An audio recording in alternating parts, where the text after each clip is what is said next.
This is Power Hour with Gabriella Power. Hello and welcome to Power Hour. I'm Gabriella Power. Thank you for joining us. Coming up on the show, another world leader is nominating Donald Trump for the Nobel Peace Prize. Watch out, New York City. Latest polling shows that socialist Mandani is on track to become the next mayor. And wannabe President Gavin Newsom debuts a new accent.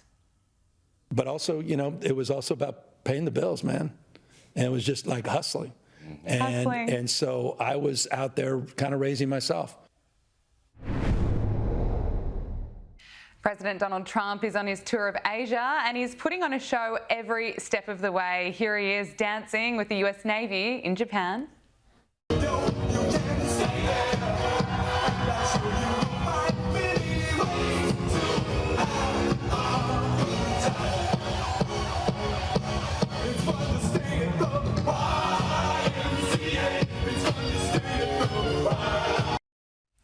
Joining us now is filmmaker Ami Horowitz. Ami, great to see you in Sydney. It's so nice to be here in person. Lovely.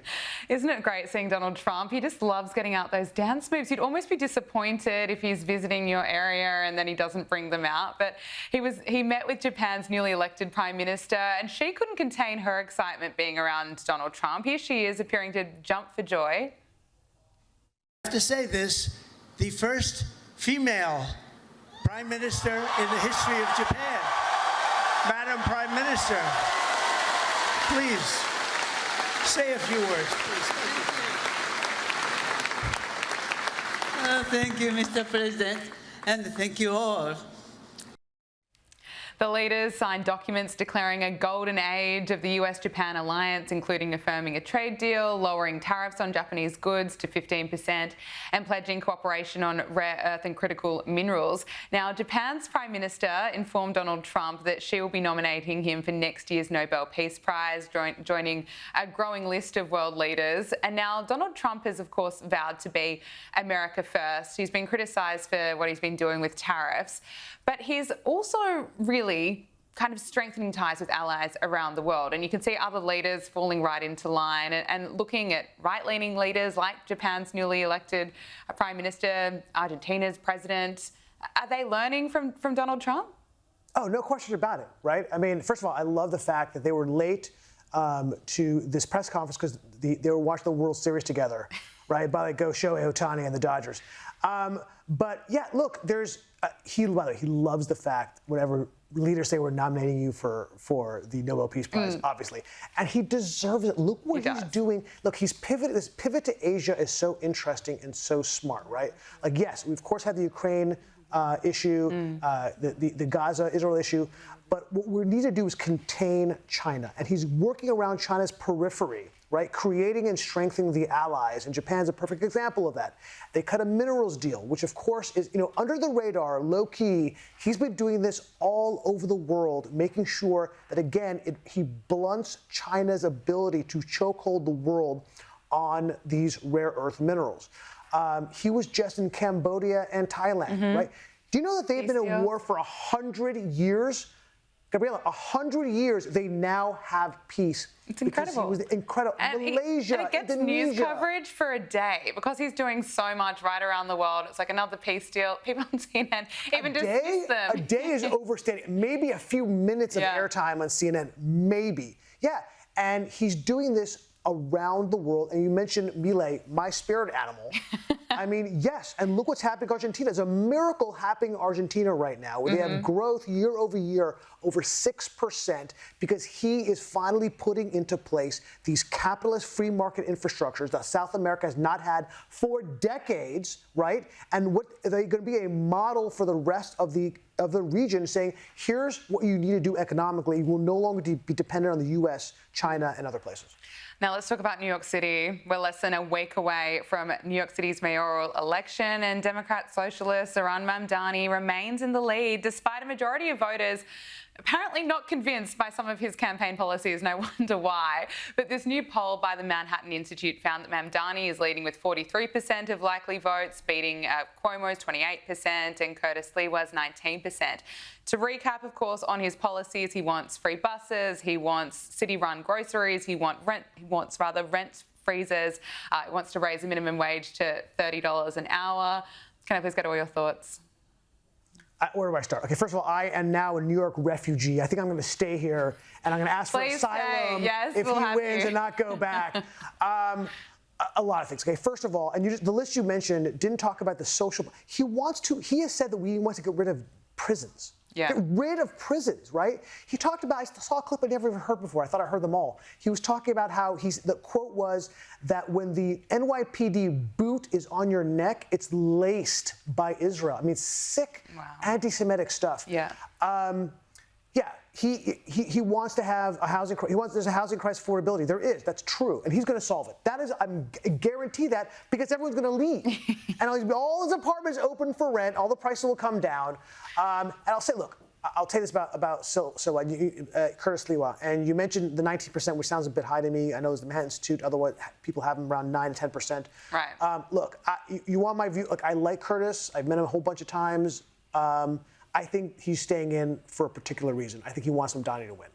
I think he wants Mandani to win and he becomes relevant again, which he didn't have during Bloomberg, unfortunately. And I think the more problems New York has, the more he feels there will be a need for Curtis Lewa. It's unfortunate, but I really think that's the only reason why he would stay. If he leaves the race, polls show Mandani will lose and Cuomo will win. Well, could lose. Could lose, right. But the Democratic mainstream who are endorsing them. I mean, just sit on the sidelines and abstain. But Governor Hochul, who's by most measures relatively for the Democrats, right, center, left, full-throated endorsement of this communist Marxist Mamdani. It's crazy that the Democrats are staying silent or positive on this guy. Yeah, it's the state of affairs in the Democratic Party. And as you say, you've been watching a lot of clips. There's clips nearly every day of previous things that he's said, just so far left. We know he's previously called to defund the police. Anyway, a few days to go now, less than a week until those elections are held. But let's talk about Gavin Newsom, California governor. And of course, he confirmed over the weekend that he's considering running for president, which is obvious. He's, he goes on as many podcasts as he possibly can, as well as running his own. He's already up to more than 40 podcasts that he's recorded in the space of a year, so he's spending a lot of time on that. He's now appeared on the All Smoke podcast, where he debuted a new accent and also claimed that his family was hustling to pay the bills. Look at this. But also, it was also about paying the bills, man. And it was just like hustling. And so I was out there kind of raising myself, turning on the TV, started, just getting obsessed, sitting there with the Wonder Bread and 5 stacks of, it's like the White Stack 5 story. Come on. Kraft macaroni and cheese. Bro. Are you talking about me? Young YG. YG, man. Every day in the backyard, just bouncing the basketball, throwing the ball against the wall until the ball is just like fraying, man. And your arms fall off. That's it, whole thing. So just, and then. Is the fakest thing I have ever seen. Shades of Hillary Clinton, right? Pulling out the Tabasco sauce, her black scent. She wants her black scent back. He's so transparent, right?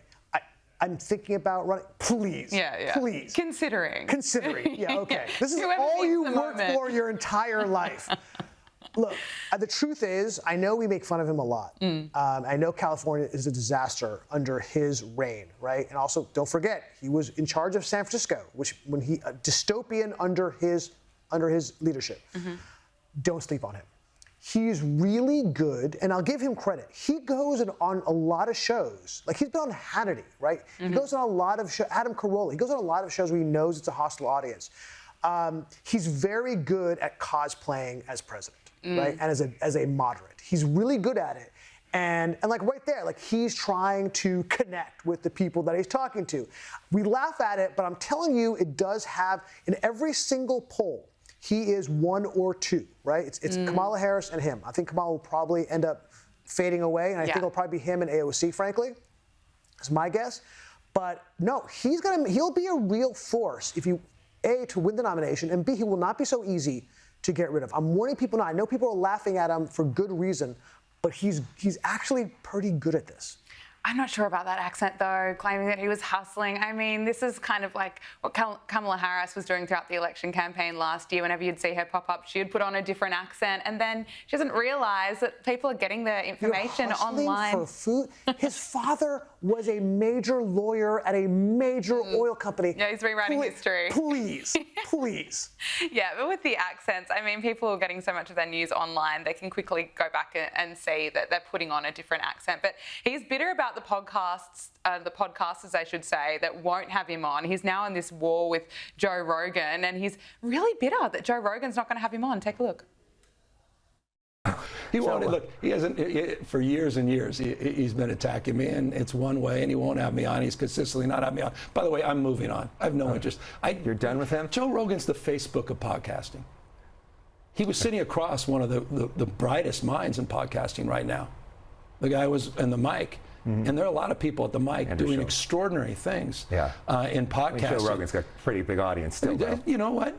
But with all due respect, if he has a big audience but he doesn't have big enough confidence, I didn't go there, to have me on. Well, you've called him a chicken. But he's been attacking for. But here's the thing: these guys, they all have something in common. It's one way. They attack, they belittle, they demean, they take things out of context. But this is a serious thing. I'm not sure if that's the best way to then get an invitation to Joe Rogan's podcast. Who complains about not going on a show, right? I mean, that's just such a weird way. And he keeps pushing this, right? And you look more and more pathetic the more you're like, oh, he wouldn't have me on the show. Wow. Crying on CNN about it. And I actually like that CNN was pushing. That guy was 100%. pushing back. Well, he's got a huge audience. Because Gavin Newsom trying to pretend that Joe Rogan's old news. He's like, no, he's a king of podcasting. Dude, he's super relevant. I would love to be Joe Rogan to have his audience. Who are we kidding here? I also respect Joe Rogan that he's like, it's my show. I'll decide if you want to come on or not. It's not up to Gavin Newsom to demand his way onto every single podcast. We've heard enough of him. Now, Joe Biden, he's back speaking again, and he's insisting that the US is facing dark days. He made these comments during a ceremony where he was honoured with a Lifetime Achievement Award for inspired leadership from the Edward M. Kennedy Institute. So Joe Biden said, friends, I can't sugarcoat any of this. These are dark days. And he went on to say that our democracy is at stake, in my view. I'm not sure if we've heard that one before. He went on to say that America is more powerful than any dictator. I mean, Army, when's he going to come up with some new material? What a new, refreshing take on Donald Trump. Leave it to Joe Biden to come up with something different. Yeah, I don't know. Yeah, dark days. Inflation is gone in America. Illegal immigration has been wiped out into America. Yeah, those are pretty dark days, right? The economy is looking up. It's just, first of all, if I'm Joe Biden and I'm his family, keep him like a mushroom. Just keep him in the. What are you doing? All you're doing is embarrassing and I would say tarnishing his legacy, but I think he did a pretty good job as president doing that. It's so trite and it's so obvious and there's nothing new to it. And now we understand why he had to step down. Yeah. Like, talk about difference in relevance. Joe Biden, Joe Rogan. I know. There's a little bit of an imbalance there. Well, he was irrelevant while he was president. Now he's even more irrelevant. To the US forces have killed 14 people in strikes carried out on 4 alleged drug boats in the Pacific. So it's the latest operation in Trump's campaign to target drug trafficking. At least 57 people have been killed in these strikes as, of course, tensions rise between US and Venezuelan governments.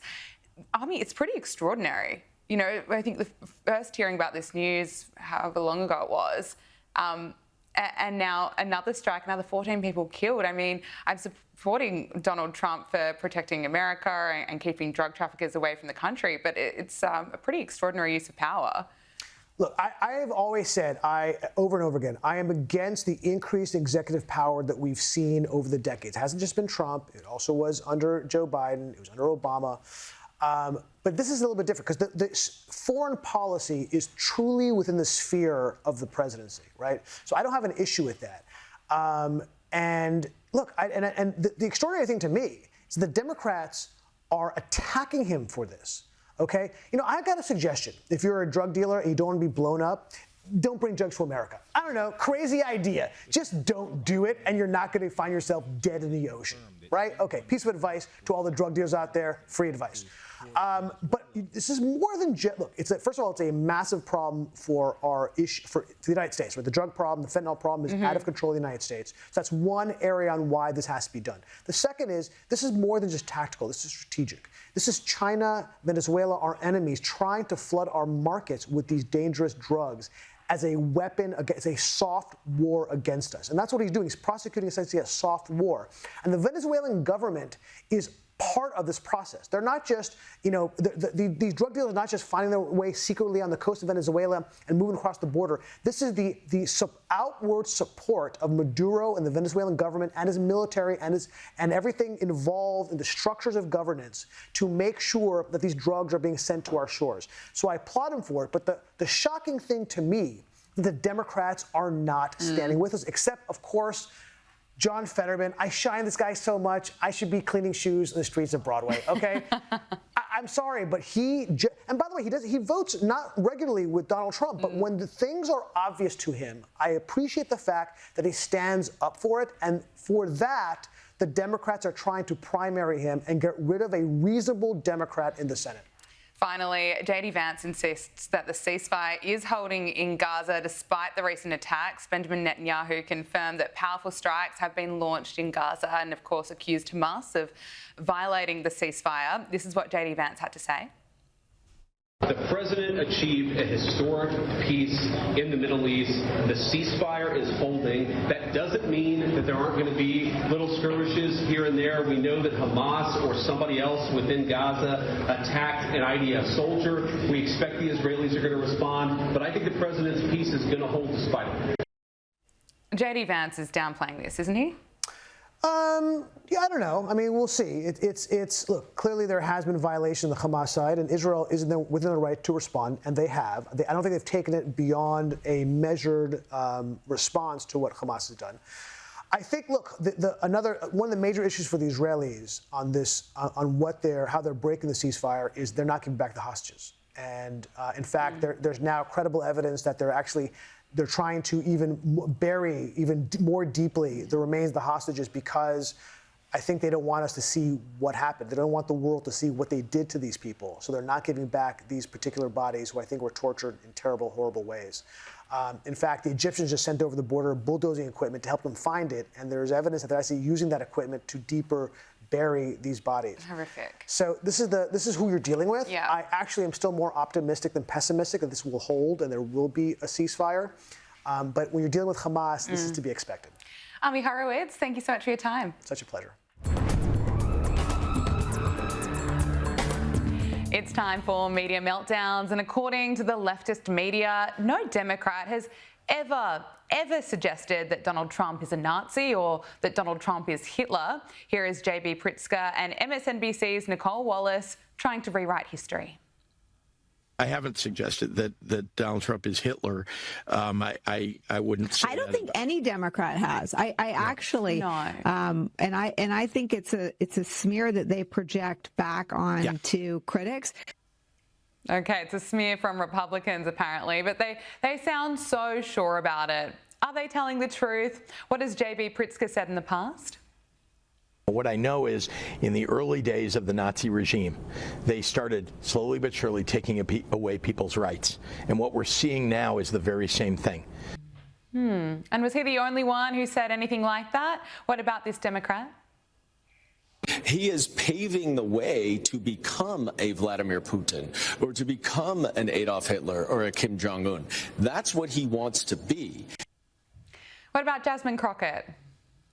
Me disagreeing with you, me calling you, I want to be Hitler, all those things are like not necessarily saying go out and hurt somebody. Yeah, she has called him that several times. And what about over on MSNBC? What has been said on that channel multiple times in the lead up to the election? Where one side stands for freedom while the other meets the textbook definition of fascism, namely a far-right dictatorial regime like Hitler's Germany or Franco's Spain or Mussolini's Italy, but also white-ruled South Africa.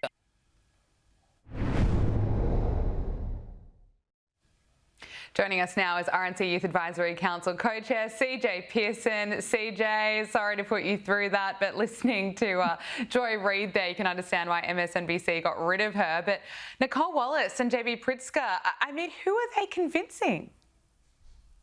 You know, absolutely no one with a single bit of common sense. But I will tell you, you know, every time I hear this media meltdown, I'm going to start sending you my therapy bill because it's gotten to that point. These people are delusional, and maybe we need to do group therapy so they can get the help that they deserve and that they need. But no, here's the deal. You know, for the last several years, we've listened to these people call President Trump Hitler. We've listened to him, them call him a Nazi, and also not just him, but his supporters as well. And I got to tell you, these aren't just petty partisan political insults to me. These are clear incitements of violence. These people know what they're doing. They know what their rhetoric is causing, and we should condemn them for it. We should be clear-eyed about it. And that's why I think that, you know, here's the deal. These people, even after the death of Charlie Kirk, have shown that they are not willing to change the way in which they speak about these issues. They want to say Republicans will lower the temperature. When will they?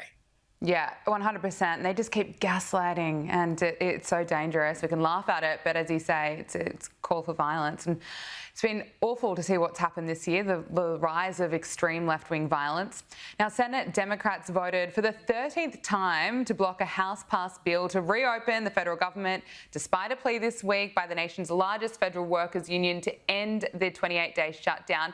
It's interesting, CJ, CNN is reporting that Republicans have actually improved their polling numbers during the shutdown, while Democrats are in the worst position they've been in 20 years.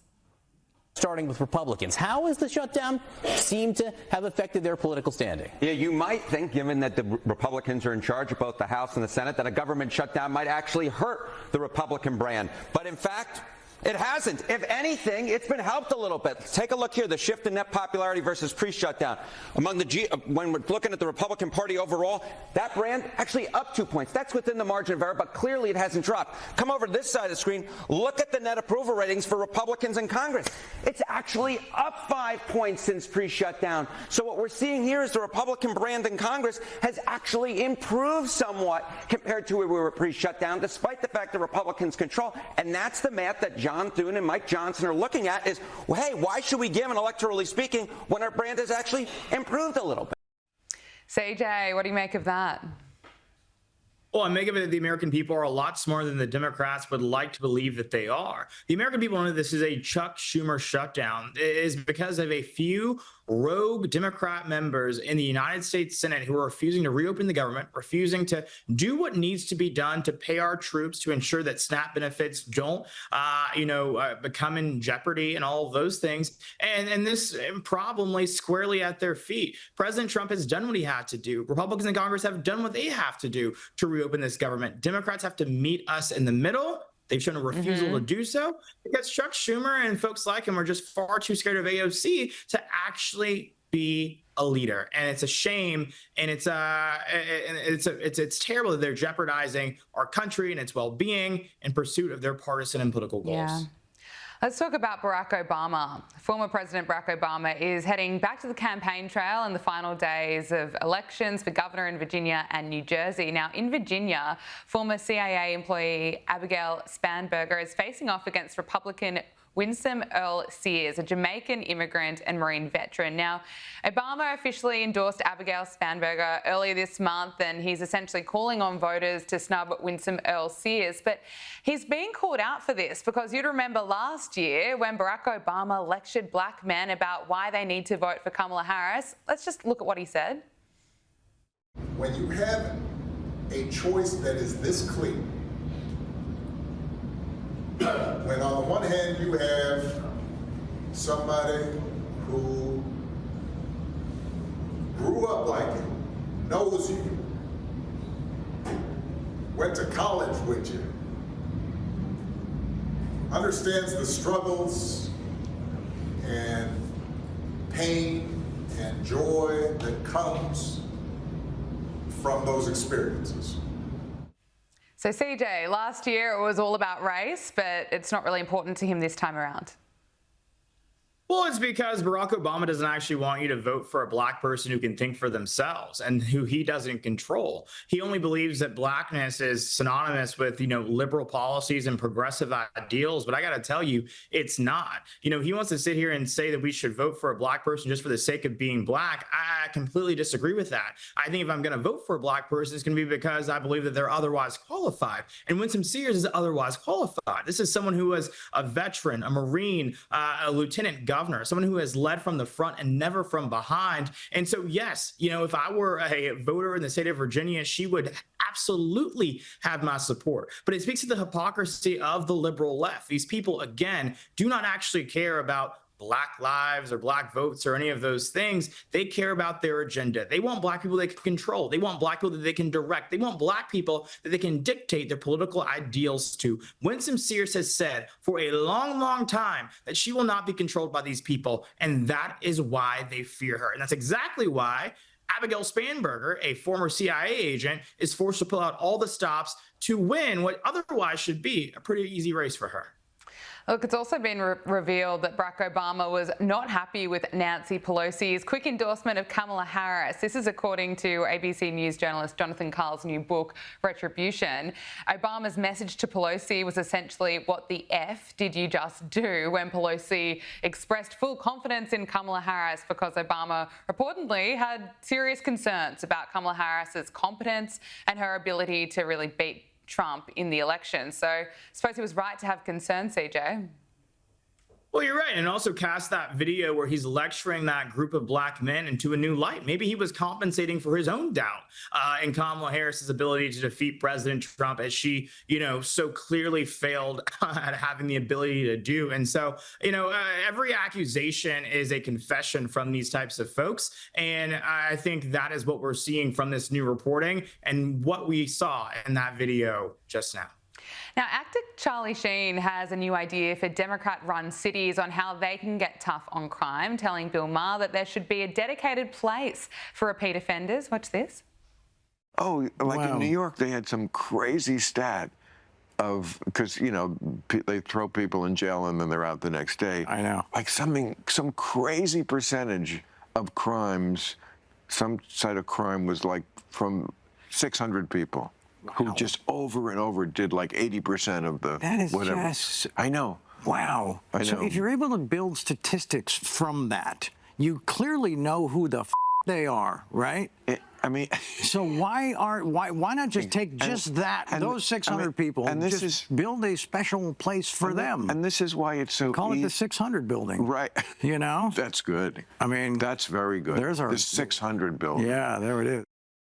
And CJ, Bill Maher's all for it. Yeah, because I think most Americans are for actually, putting criminals where they belong, enforcing the rules that are on the books. These things are not radical, right-leaning ideas. They used to be common sense just a few years ago. And so Charlie Sheen, whoever would have thought that he would be the voice of reason on any issue, but credit where credit's due. RNC Youth Advisory Council co-chair CJ Pearson, thank you so much for joining us. Thank you for having me. Joining us now is UK barrister and broadcaster and president of Octopus TV, Andrew Eborn. Andrew, wonderful to see you again. It is always a delight to see you, Gabriella. The controversy around Prince Andrew is only getting worse. It's now been revealed that Prince Andrew hosted Jeffrey Epstein, Ghislaine Maxwell and Harvey Weinstein at Royal Lodge, the Prince's private home in the grounds of Windsor Castle. Now, it had previously been reported that Epstein, Maxwell and Weinstein visited Windsor Castle for an event, but not that they had actually been hosted at Andrew's private home. What more can you tell us about this? Well, I can tell you, and as I say, it's a tsunami of scandal which is just not going away. It's getting bigger, if anything. And what it was, it's Weinstein, Epstein, and Maxwell. They visited Royal Lodge, which is where Andrew will eventually be evicted from, thrown out. And this was all part of Prince Andrew's daughter, Beatrice. It was her 18th birthday celebration. She had a masked ball. And this picture has emerged from 2006 in which Weinstein, Epstein and Maxwell are taking part in this. Now, this was 2 months after the US arrest warrant had been issued for Epstein for the sexual assault of a minor. And he was arrested by police in Florida 8 days after the event. Now, it previously been reported, as you say, that they'd visited Windsor Castle for the event, but not that they'd gone to Andrew's home. So more and more revelations are coming out, as indeed we predicted on this very programme. I mean, what a group when you've got Weinstein, Ghislaine Maxwell and Jeffrey Epstein. Now, an ex-royal staff member has opened up about his time working at Buckingham Palace. Dan Ottaway, who served as a chef, claims that out of all of the royals that he catered for, Prince Andrew was difficult and more demanding than others. I mean, he's certainly not getting a good rap. He certainly isn't. Nobody's saying a nice word about him, are they? They're working on that sort of basis. So what happened is he's shared, this Dan Ottaway, he's shared his insights into the royal family life. He's now holding a position as an executive chef in a luxury hotel. And what he says is, look, everybody loved the royals. He loved serving them for many, many years. But Prince Andrew was quite difficult, and he was much more demanding of the words that he used than his relatives. But he had a lot of praise for Princess Kate. She used to bring the children in after a meal to meet all the staff and be very, very grateful to say thank you very much. But there have been all sorts of revelations about what Fergie would do as well. They would come in and demand, they'd have like a whole lamb and a leg of lamb, and they would have lots of chicken and demand that very, very late at night. And what happened, it then got wasted a lot. There was apparently a lot of excess. So there's no love lost between the chef and Prince Andrew and Fergie.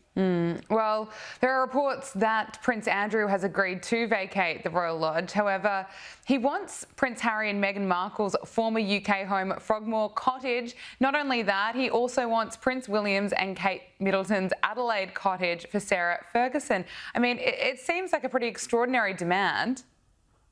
Well, it's a ghastly game of royal monopoly, isn't it, what's happened? And what they're saying is you've got this enormous place, which you spoke about last time. And he's saying, well, if I come out of this, I need not just the property for me, but for my ex-wife as well, because they live together in Royal Lodge. And that's exactly what they're saying. We want, first of all, we'll have Prince Harry and Meghan Markle's Frogmore Cottage, as well as William and Kate's Adelaide Cottage is what they want.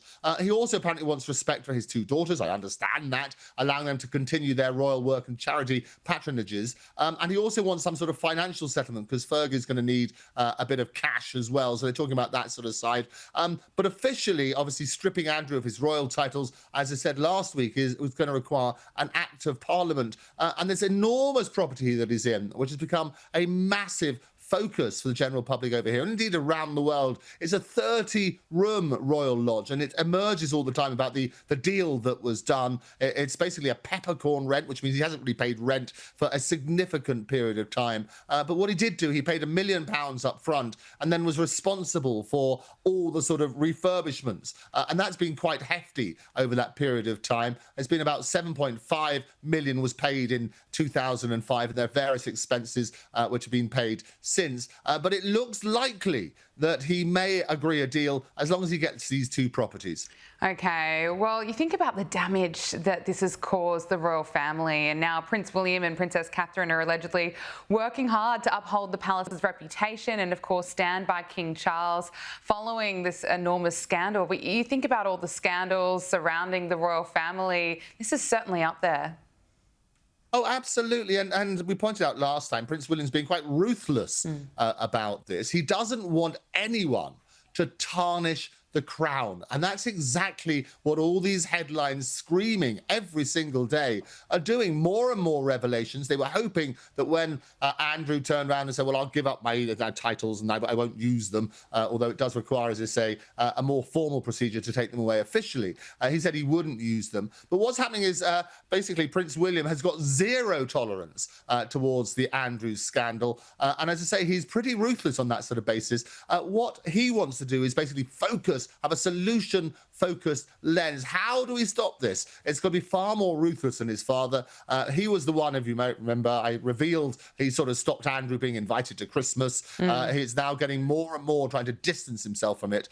We had that incredibly uncomfortable scene at the Duchess of Kent's funeral when Andrew and Fergie were there, and William was trying to distance himself as much as possible from him. But that's what's going to happen. He feels as though his father has teetered too long with this sort of kids-gloved approach to his younger brother. He's got this scorched earth policy now. That's what he wants. There are also concerns that Sarah Ferguson could potentially go rogue and start airing more secrets of the royal family if they are to be exiled from royal life. And insiders believe that Prince Andrew, he's unlikely to, say, do a Harry and get a book deal, but the same can't be said about Fergie. Andrew, what do you think about this? Is Fergie a big concern?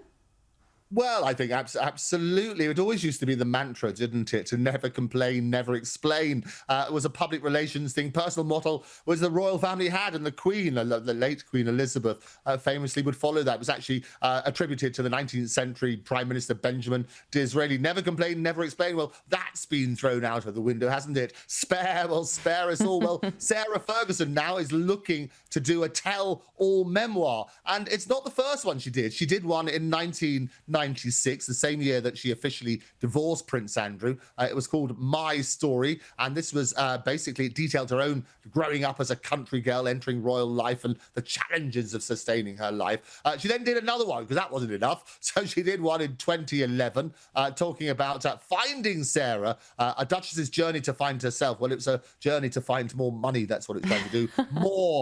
More extraditions and so on and so forth, more explosions, more scandalous financial troubles that she had in 2010. We talked about, obviously, the Prince Andrew sting, where Sarah was basically offered about $500,000 to get access to Andrew. All of that came out in this. Well, this is yet another book deal, and apparently publishers are sniffing round and saying, well, we might be wanting this sort of tell-all. And if she's strapped for cash, she could be very, very tempted to do it. So do watch this space. We'll reveal it all here first. Yes, you will. Now, look, it's no secret that Prince William intends to shake up the monarchy when he becomes king. But what kind of traditions is he likely to scrap, do you think?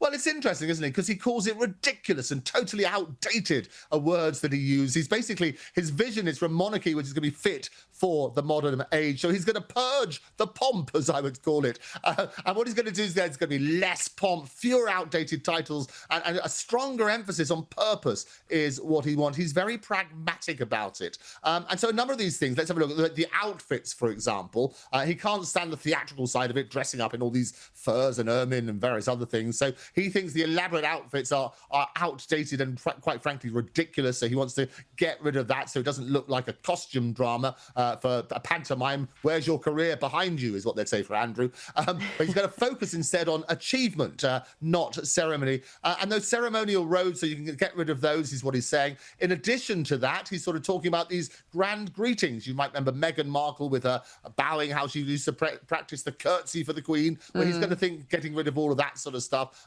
So rather than have somebody to greet him in the traditional way. Also, the Queen used to do what's called hopping, divide her time between several royal estates, much like her successor. King Charles does exactly that, but William on the throne, he might be doing less of that, is what he's saying. In addition, they're having a look at other things, monograms, all these sort of wonderful ways of how they communicate.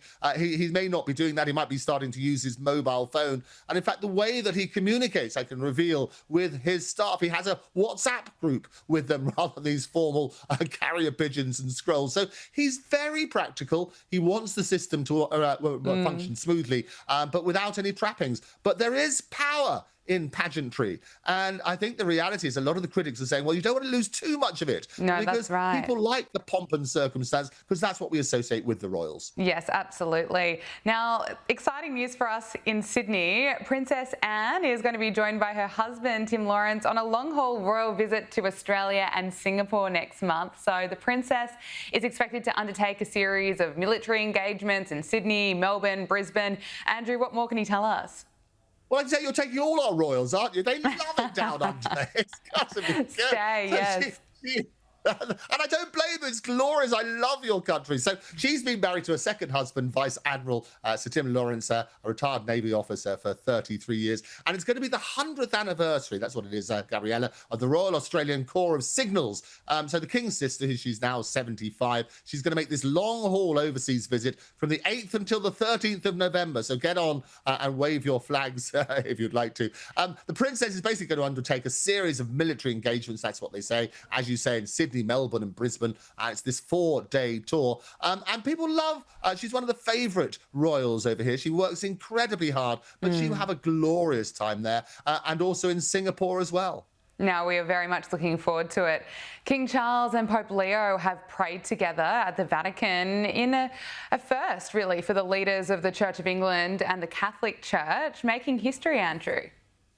Well, it is history. And again, as we revealed on this very show, they were going to meet. It was a postponed visit beforehand because the previous Pope was not very well, so they had a sort of private audience last time. But he made history. And it was so important. Incredibly dramatic pictures in the Sistine Chapel. They were praying side by side, a first for leaders of the Church of England and the Catholic Church. And basically, this stretches all the way back to the Reformation. So 500 years it's taken for this to happen. And there's been music and prayers and basically all that sort of stuff. So that's what King Charles wanted to do. He wanted to try and get away, if you like, from the Prince Andrew scandal. And there was unfortunately no escaping the media. The media were there still asking questions about that. And the Pope apparently had a little word with him. I can exclusively reveal this as well. He he said to King Charles, well, it's a constant hazard having the press here, but they need that in order to get that appropriate coverage. So it's that love-hate relationship, if you like, with the press. They absolutely need it to bump those sort of positive messages,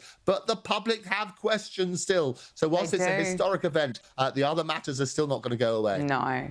Now, this week also marks 50 years since King Charles visited the Magic Circle's headquarters. Following his performance, he was elected to membership of the Inner Magic Circle with Gold Star. Andrew, what can you tell us about this? You're also a member. Oh, I am. How glorious is this? So he was a young King Charles. He came along and basically 50 years ago, and he came along, he was 26 at the time, and the Magic Circle is the premier magical society in the world. We have 1,700 members, including Penn and Teller and Dynamo and David Copperfield and lots of other people. Even people like racing drivers. Nigel Mansell is a member. We meet regularly, and it's all united by a love of magic. But in order to get in, you basically had to do an examination. I'm one of the examiners. That wasn't for Charles. He's a little bit older than me. And what happened is he came along and he did the famous cups and balls, and he was taught that by a friend of his uncle, the Louis Mountbatten, who also had a lovely love and passion for magic. And one of his friends was Commander Robert Tapas, and he'd been visiting various places, and he picked up these wonderful cups and balls, which you can see in our museum. And the original ones are there. I sent you a little photo of that as well, which we can go and, so members of the public can come along and see these wonderful artifacts. And the actual cups, as I say, were lent to him by Commander Robert Tapas. And he basically, as a young sailor, he bought them on the streets of Cairo whilst he was on shore in 1942. So a wonderful memory there. So yes, Charles is celebrating 50 years, but the one trick I'm sure he would love to do is to make Prince Andrew disappear. Because you work on that basis. And even when he went down to Lichfield Cathedral, he met a very good friend of mine, Sebi Hall, who's has got various disabilities, but he's been doing an act of kindness every day for a number of years and raised thousands of pounds for charity. He met King Charles, and it was a wonderful sort of moment. But yes, Charles is a member of the Magic Circle. We will cherish that, and we're delighted every time he mentions it. Look, finally, before I let you go, we have to quickly talk about Meghan Markle. She's apparently reeling after a former friend, Victoria Beckham's latest success, has put her own efforts under renewed scrutiny. Of course, Meghan's not all that happy about Victoria Beckham's latest Netflix documentary, and she's apparently shaken by it because of the success around Victoria Beckham's documentary. You know, it's certainly seen as a much bigger success than With Love, Meghan. Well, it certainly is that. She's not just shaken, she's spitting feathers and those edible flowers, as I keep saying. she's working on that basis. So what this is I was very, Netflix has been very generous. They invite me to a lot of these premieres. So I went to go and see Beckham, which was all about her husband, David Beckham, first of all. This was following on the success of that. And they announced they were going to do one about Victoria. It's a wonderful documentary, a three-part series exposing the highs and lows of her career. Obviously, as a Spice Girl and the joys of that and the reunion tour, but also the downfall of her fashion business and how she struggled with that and then built it up to success. So it's a warts and all documentary, but the success of it is exactly that. And I think Victoria's sort of turning round. It's whilst basically Victoria's documentary didn't eclipse David's one, the previous one, her scoring, you have these wonderful scores on a tomato meter. So this is all to do with Rotten Tomatoes. And apparently what happened is Victoria's rating, she's got 44% on the tomato meter and 77% audience score on Rotten Tomatoes, compared to Meghan's 38% and 33% for season 1 of Meghan's series, and 17% and 27% for season 2. So Meghan is indeed shaken by this. There is that rivalry. They were invited to their wedding and so on and so forth, but they fell out a bit because there was a time when they sort of turned around and she thought there were secrets were being revealed. And Meghan apparently accused Victoria of leaking private stories to the press. The accusation proved untrue. It turned out, I think it was a beauty salon or something to do it. But the relationship has been strained ever since. And there is that sort of ongoing competition. But the Netflix ratings are certainly going to be the final nail in that particular coffin. UK barrister and broadcaster and president of Octopus TV, Andrew Eborn, thank you so much for joining us. Lovely. I look forward to seeing you next week. That is Power Hour. Thank you for your company. We'll see you tomorrow. Make sure you subscribe to Sky News Australia on YouTube.